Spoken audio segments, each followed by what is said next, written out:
வணக்கம் நண்பர்களே, நான் உங்கள் ராஜன் பண்டிட். நண்பர்களே, இன்றைய நாள் ஏப்ரல் 6, 2026 திங்கட்கிழமை, சதுர்த்தி திதி, அனுச நட்சத்திரம், விருச்சிக ராசி.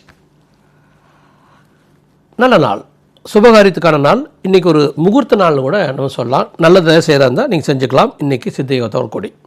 இதில் மேசராசிக்கு எப்படி இருக்கும்? என்ன தான் நல்ல நாளாக இருந்தாலும் கூட சனி நட்சத்திரம், 7.5 சனி உடம்புக்கு மனசுக்கு நல்லதில்லை மேசராசிக்கு. ரிஷபராசிக்கு ஒரு எக்ஸலண்ட்டான ஒரு சக்ஸஸ்ஃபுல் டே. அது குடும்ப ஒற்றுமை, பணம், விருத்தி.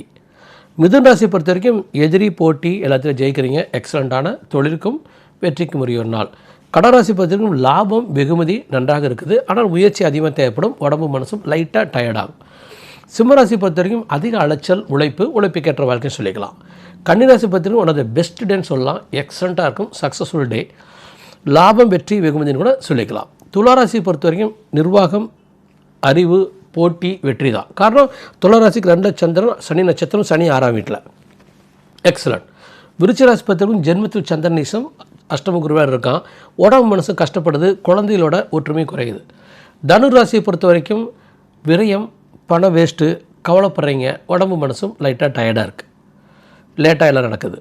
மகர ராசியை பொறுத்த வரைக்கும் one of the best day சொல்லலாம். எக்ஸலண்ட். லாபஸ்தானத்து சந்திரன் உங்கள் ராசியை சனி சாரத்தில். கும்பராசி பொறுத்தவரைக்கும் தொழிலுக்கும் பண விருத்திக்கும் எக்ஸ்ட்ராடினரி, ஈவன் குடும்பத்தை கூட நல்லாயிருக்கு.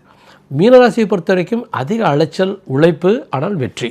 ஸோ ஒரு ஜென்ரலாக ஒரு நல்ல சுபநாள் எல்லோரும் பயன்படுத்திங்க. இப்போ சித்தாந்தத்துக்குள்ளே வந்தோம்னா நம்ம என்றைக்குமே ஒரு ரொம்ப தெளிவாக இருங்க. வாழ்க்கையை ஏற்றுக்குங்க. துன்பம் வந்துச்சுன்னா கடவுள் உங்களை துன்பப்படுத்துகிறாரு. அந்த துன்பத்துக்கு பின்னால் வெற்றி இருக்குது அல்லது ஒரு பாடம் இருக்குதுன்னு நினச்சிக்கோங்க. இன்பம் வந்துச்சுன்னா ஜங்கு பொங்குன்னு குதிக்காமல் கடவுள் அந்த இன்பத்தை தந்தார், தேங்க்ஃபுல் டு காட்னு இருந்து பாருங்கள். லைஃப் என்றைக்குமே எக்ஸலண்ட்டாக இருக்கும். நன்றி மகளே.